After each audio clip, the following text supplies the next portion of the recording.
Bismillahirrahmanirrahim. Qala alam aqul laka innaka lan tastati'a ma'iya sabra. Qala in sa'altuka 'an syai'in ba'daha fala tusahibni. Qad balawta min ladunni 'udran fanṭalaqa hatta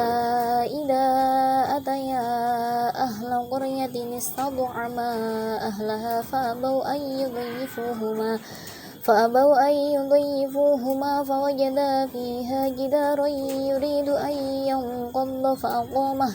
قال لو شئت لاتخذت عليه أجرا قال هذا فراق بيني وبينك سأنبئك بتأويل ما لم تستطع عليه صبرا أما السفينة فكانت لمساكين يعملون في البحر فأردت أن أعيبها وكان وراءهم ملك يأخذ كل سفينة غصبا وأما الغلام فكان أبواه مؤمنين فخشينا أن يرهقهما طغيانا وكفرا فأردنا أن يبدلهما ربهما خيرا منه زكاة وأقرب رحمة وأما الجدار فكان لغلامين يتيمين في المدينة وكان تحته كنز لهما وكان أبوهما صالحا فأراد ربك أن يبلغا أشدهما ويستخرجا كنزهما رحمة من ربك وما فعلته عن أمري ذلك تأويل ما لم تستطع عليه صبرا ويسألونك عن ذي القرنين قل سأتلو عليكم منه ذكرا إنا مكنا له في الأرض وآتيناه من كل شيء سببا فأتبع سببا حتى إذا بلغ مغرب الشمس وجدها تغرب في عين حمئة ووجد عندها قوما قلنا يا ذا القرنين إما أن تعذب وإما أن تتخذ فيهم حسنا قال أما من ظلم فسوف نعذبه ثم يرد إلى ربه فيعذبه عذابا نكرا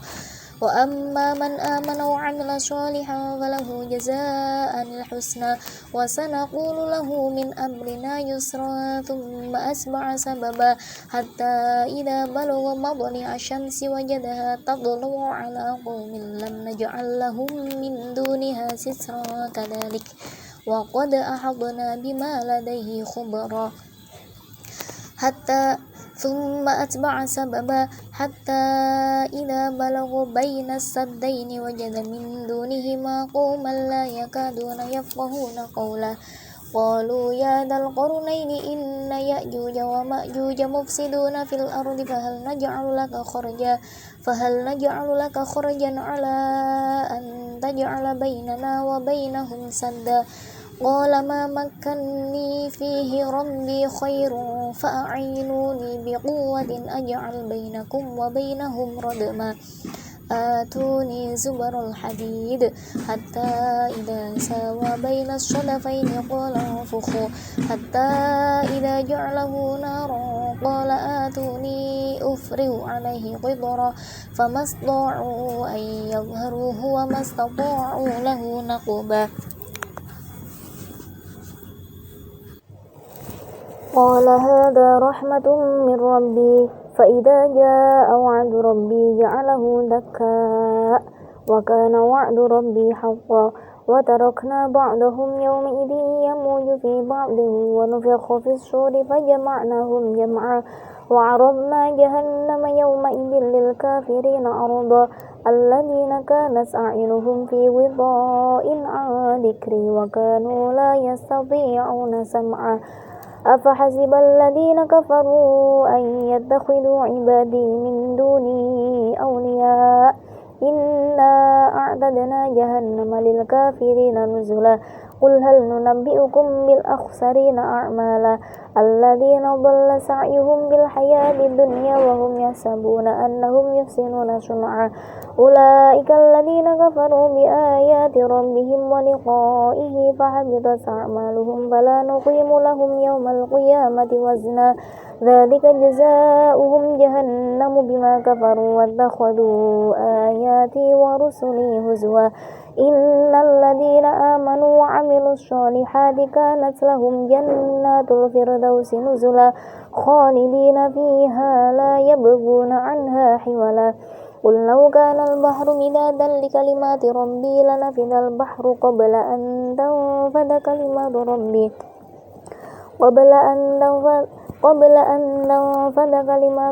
ولو جئنا بمثله مددا قل إنما أنا بشر مثلكم يوحى إلي أنما إلهكم إله واحد فمن كان يرجو لقاء ربه فليعمل عملا صالحا ولا يشرك بعبادة ربه أحدا بسم الله الرحمن الرحيم كافها يا عين صاد ذكر رحمة ربك عبده زكريا إذ نادى ربه نداء خفيا قال رب إني وهن العظم مني واشتعل الرأس شيبا ولم أكن بدعائك رب شقيا وإني خفت الموالي من ورائي وكانت امرأتي عاقرا فهب لي من لدنك وليا يرثني ويرث من آل يعقوب واجعله ربي رضيا يا زكريا إنا نبشرك بغلام اسمه يحيى لم نجعل له من قبل سميا قال رب أنى يكون لي غلام وكانت امرأتي عاقرا وقد بلغت من الكبر عتيا قال كذلك قال ربك هو علي هين وقد خلقتك من قبل ولم تك شيئا قال رب اجعل لي آية قال آيتك ألا تكلم الناس 3 ليال سويا فخرج على قومه من المحراب فأوحى إليهم أن سبحوا بكرة وعشيا يا يحيى خذ الكتاب بقوة وآتيناه الحكم صبيا وحنانا من لدنا وزكاة وكان تقيا وبرا بوالديه ولم يكن جبارا عصيا وسلام عليه يوم ولد ويوم يموت ويوم يبعث حيا واذكر في الكتاب مريم إذ انتبذت من أهلها مكانا شرقيا فاتخذت من دونهم حجابا فأرسلنا إليها روحنا فتمثل لها بشرا سويا قالت إني أعوذ بالرحمن منك إن كنت تقيا قال إنما أنا رسول ربك لأهب لك غلاما زكيا قالت أنى يكون لي غلام ولم يمسسني بشر ولم أك بغيا قال كذلك قال ربك هو علي هين ولنجعله آية للناس ورحمة منا وكان أمرا مقضيا فحملته فانتبذت به مكانا قصيا فأجاءها المخاض إلى جذع النخلة قالت يا ليتني مت قبل هذا وكنت نسيا منسيا فناداها من تحتها ألا تحزني قد جعل ربك تحتك سريا وهزي إليك بجذع النخلة تساقط عليك رطبا جنيا فكلي واشربي وقري عينا فإما ترين من البشر أحدا فقولي إني نذرت للرحمن صوما فلن أكلم اليوم إنسيا فأتت به قومها تحمله قالوا يا مريم لقد جئت شيئا فريا يا أخت هارون ما كان أبوك امرأ سوء وما كانت أمك بغيا فأشارت إليه قالوا كيف نكلم من كان في المهد صبيا قال إني عبد الله آتاني الكتاب وجعلني نبيا وجعلني مباركا أينما كنت وأوصاني بالصلاة والزكاة ما دمت حيا وبرا بوالدتي ولم يجعلني جبارا شقيا والسلام علي يوم ولدت ويوم أموت ويوم أبعث حيا ذلك عيسى بن مريم قول الحق الذي فيه يمترون ما كان لله أن يتخذ من ولد سبحانه إذا قضى أمرا فإنما يقول له كن فيكون وإن الله ربي وربكم فاعبدوه هذا صراط مستقيم فاختلف الأحزاب من بينهم فويل للذين كفروا من مشهد يوم عظيم أسمع بهم وأبصر يوم يأتوننا لكن الظالمون اليوم في ضلال مبين وآذرهم يوم الحسرة إذ قضي الأمر وهم في غفلة وهم لا يؤمنون إنا نحن نرث الأرض ومن عليها وإلينا يرجعون واذكر في الكتاب إبراهيم إنه كان صديقا نبيا إذ قال لأبيه يا أبت لم تعبد ما لا يسمع ولا يبصر ولا يغني عنك شيئا يا أبت إني قد جاءني من العلم ما لم يأتك فاتبعني أهدك صراطا سويا يا أبت لا تعبد الشيطان إن الشيطان كان للرحمن عصيا يا أبت إني أخاف أن يمسك عذاب من الرحمن فتكون للشيطان وليا قال أراغب أنت عن آلهتي يا إبراهيم لئن لم تنته لأرجمنك واهجرني مليا قال سلام عليك سأستغفر لك ربي إنه كان بي حفيا وأعتزلكم وما تدعون من دون الله وأدعو ربي عسى ألا أكون بدعاء ربي شقيا فلما اعتزلهم وما يعبدون من دون الله وهبنا له إسحاق ويعقوب وكلا جعلنا نبيا ووهبنا لهم من رحمتنا وجعلنا لهم لسان صدق عليا واذكر في الكتاب موسى إنه كان مخلصا وكان رسولا نبيا وناديناه من جانب الطور الأيمن وقربناه نجيا ووهبنا له من رحمتنا أخاه هارون نبيا واذكر في الكتاب إسماعيل إنه كان صادق الوعد وكان رسولا نبيا وكان يأمر أهله بالصلاة والزكاة وكان عند ربه مرضيا واذكر في الكتاب إدريس إنه كان صديقا نبيا ورفعناه مكانا عليا أولئك الذين أنعم الله عليهم من النبيين والصديقين أولئك الذين أنعم الله عليهم من النبيين من ذرية آدم وممن حملنا مع نوح ومن ذرية إبراهيم وإسرائيل وممن هدينا واجتبينا إذا تتلى عليهم آيات الرحمن خروا سجدا وبكيا سبحان الله والحمد لله ولا إله إلا الله والله أكبر سبحان الله والحمد لله ولا إله إلا الله والله أكبر سبحان الله والحمد لله ولا إله إلا الله والله أكبر لا حول ولا قوة إلا بالله العلي العظيم فخلف من بعدهم خلف أضاعوا الصلاة واتبعوا الشهوات فسوف يلقون غيا إلا من تاب وآمن وعمل صالحا فأولئك يدخلون الجنة ولا يظلمون شيئا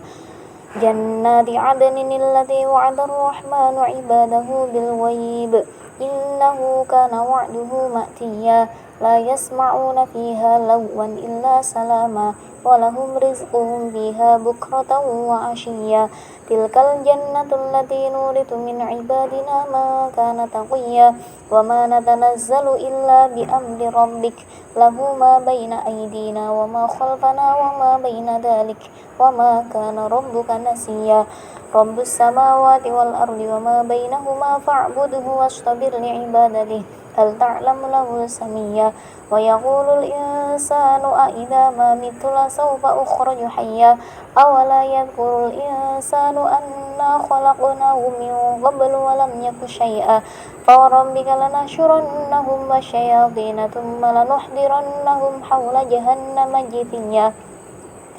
ثم لننزعن من كل شيعة أيهم أشد على الرحمن عتيا ثم لنحن أعلم بالذين هم أولى بها صليا وإن منكم إلا واردها كان على ربك حتما مقضيا ثم ننجي الذين اتقوا ونذر الظالمين فيها جثيا وإذا تتلى عليهم آياتنا بينات قال الذين كفروا للذين آمنوا أي الفريقين خير مقاما وأحسن نديا وكم أهلكنا قبلهم من قرن هم أحسن أثاثا ورئيا قل ما كان في الضلالة فليمدد له الرحمن مدا حتى إذا رأوا ما يوعدون إما العذاب وإما الساعة فسيعلمون من هو شر مكانا وأضعف جندا ويزيد الله الذين اهتدوا هدى والباقيات الصالحات خير عند ربك ثوابا وخير مردا أفرأيت الذي كفر بآياتنا وقال لأوتين مالا وولدا أطلع الغيب أم اتخذ عند الرحمن عهدا كلا سنكتب ما يقول ونمد له من العذاب مدا ونرثه ما يقول ويأتينا فردا واتخذوا من دون الله آلهة ليكونوا لهم عزا كلا سيكفرون بعبادتهم ويكونون عليهم ضدا ألم تر أنا أرسلنا الشياطين على الكافرين تؤزهم أزا فلا تعجل عليهم إنما نعد لهم عدا يوم نحشر المتقين إلى الرحمن وفدا ونسوق المجرمين إلى جهنم وردا لا يملكون الشفاعة إلا من اتخذ عند الرحمن عهدا وقالوا اتخذ الرحمن ولدا لقد جئتم شيئا إدا تكاد السماوات يتفطرن منه وتنشق الأرض وتخر الجبال هدا أن دعوا للرحمن ولدا وما ينبغي للرحمن أن يتخذ ولدا إن كل ما في السماوات والأرض إلا آتي الرحمن عبدا لقد أحصاهم وعدهم عدا وكلهم آتيه يوم القيامة فردا إن الذين آمنوا وعملوا الصالحات سيجعل لهم الرحمن ودا فإنما يسرناه بلسانك لتبشر به المتقين وتنذر به قوما لدا وكم أهلكنا قبلهم من قرن هل تحس منهم من أحد أو تسمع لهم ركزا بسم الله الرحمن الرحيم طه ما أنزلنا عليك القرآن لتشقى إلا تذكرة لمن يخشى تنزيلا ممن خلق الأرض والسماوات العلى الرحمن على العرش استوى له ما في السماوات وما في الأرض وما بينهما وما تحت الثرى وإن تجهر بالقول فإنه يعلم السر وأخفى الله لا إله إلا هو له الأسماء الحسنى وهل أتاك حديث موسى إذ رأى نارا فقال لأهلهم كثوا إني آنست نارا لعلي آتيكم منها بقبس أو أجد على النار هدى فلما أتاها نودي يا موسى إني أنا ربك فاخلع عليك إنك بالوادي المقدس طوى وأنا اخترتك فاستمع لما يوحى إنني أنا الله لا إله إلا أنا فاعبدني وأقم الصلاة لذكري إن الساعة آتية أكاد أخفيها لتجزى كل نفس بما تسعى فلا يصدنك عنها من لا يؤمن بها واتبع هواه فتردى وما تلك بيمينك يا موسى قال هي عصاي أتوكأ عليها وأهش بها على غنمي ولي فيها مآرب أخرى قال ألقها يا موسى فألقاها فإذا هي حية تسعى قال خذها ولا تخف سنعيدها سيرتها الأولى واضمم يدك إلى جناحك تخرج بيضاء من غير سوء آية أخرى لنريك من آياتنا الكبرى اذهب إلى فرعون إنه طغى قال رب اشرح لي صدري ويسر لي أمري واحلل عقدة من لساني يفقه قولي واجعل لي وزيرا من أهلي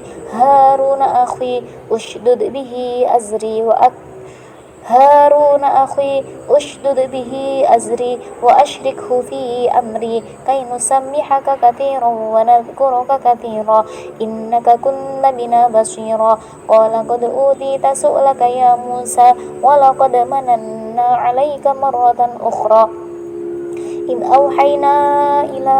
أمك ما يوحى أن اقذفيه في التابوت فاقذفيه في اليم فليلقه اليم بالساحل يأخذه عدو لي وعدو له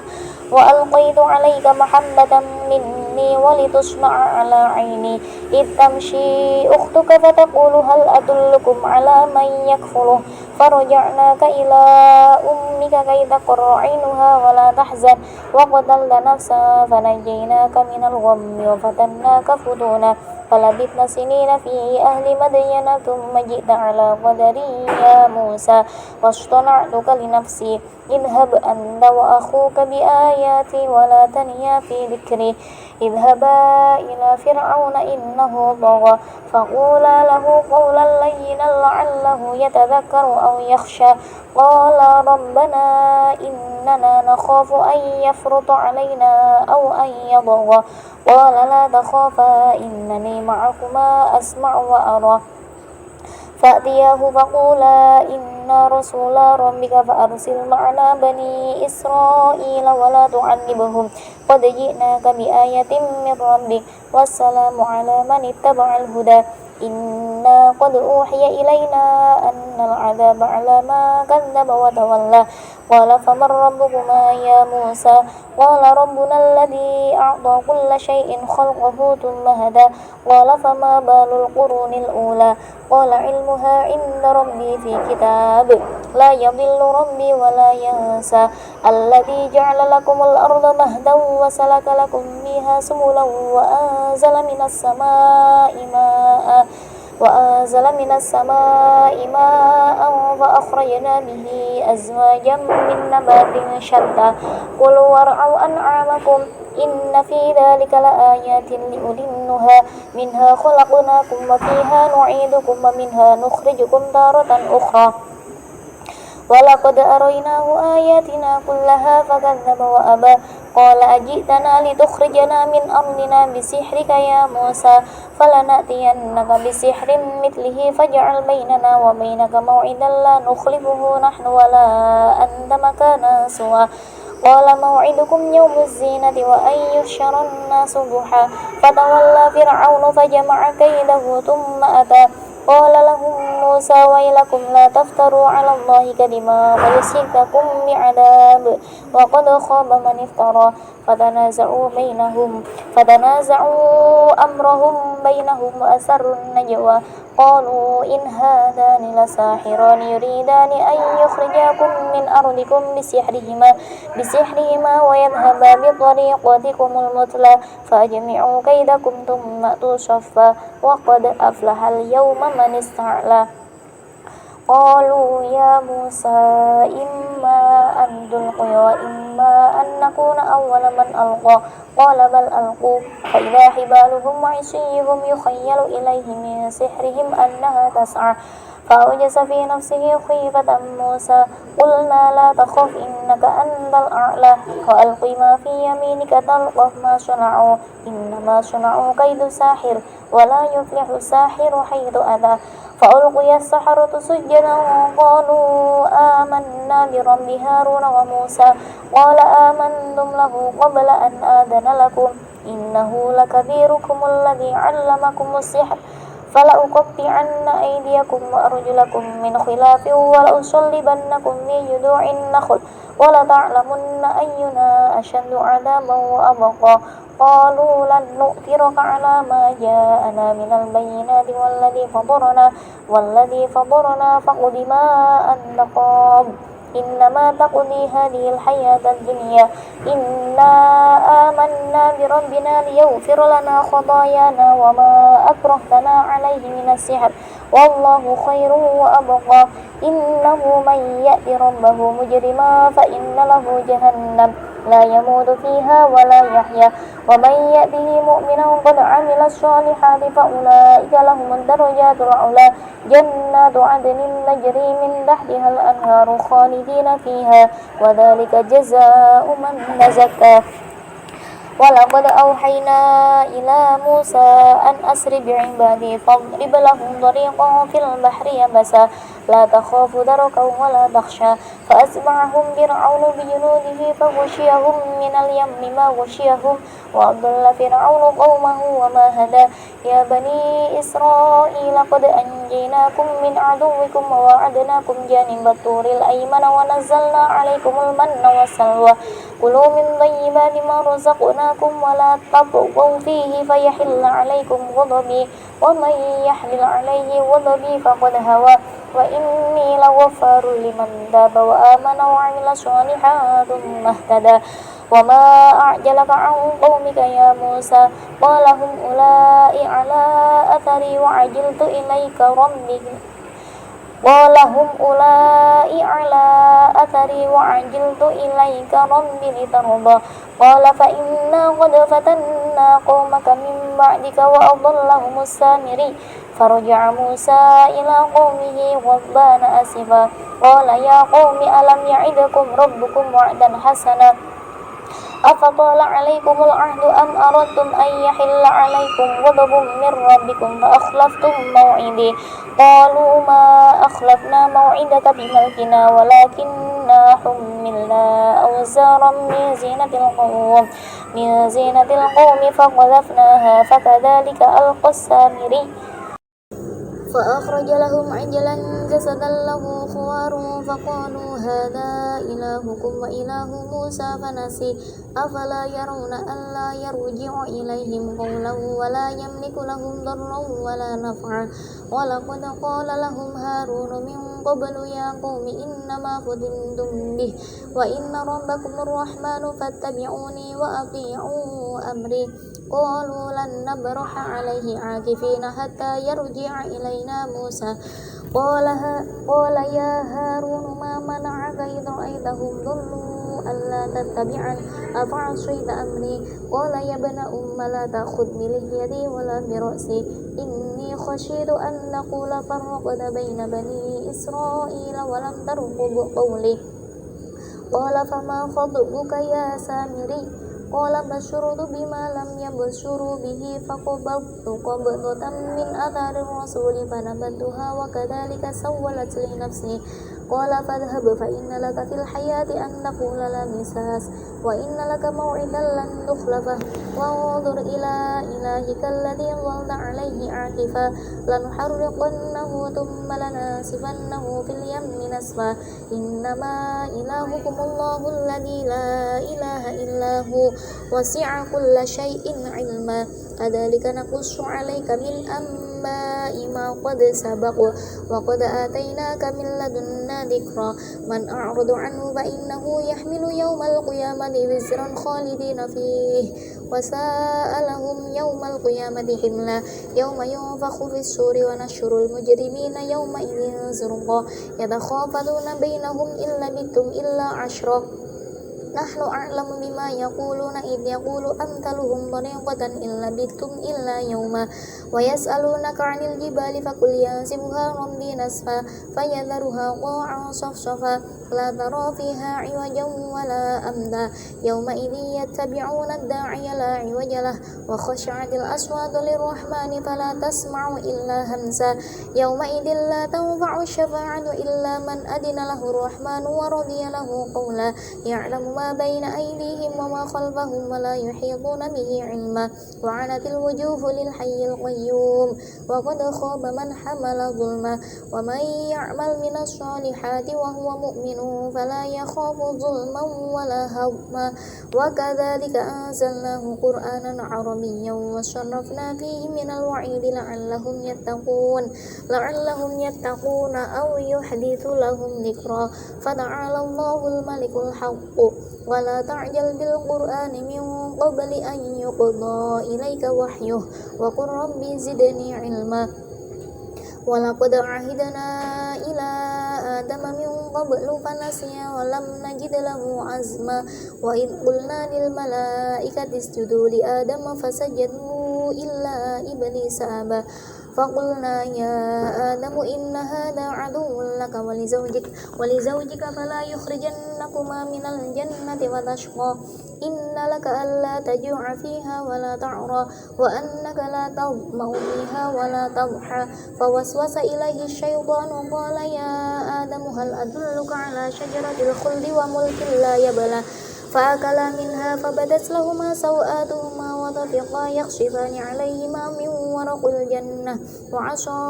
آدم ربه فغوى ثم اجتباه ربه فتاب عليه وهدى قال اهبطا منها جميعا بعضكم لبعض عدو فإما يأتينكم مني هدى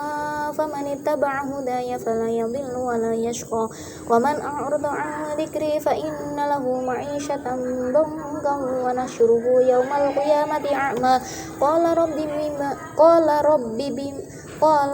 لم حشرتني أعمى وقد كنت بصيرا قال كذلك أتتك آياتنا فنسيتها وكذلك اليوم تنسى وكذلك نجزي من أسرف ولم يؤمن بآيات ربه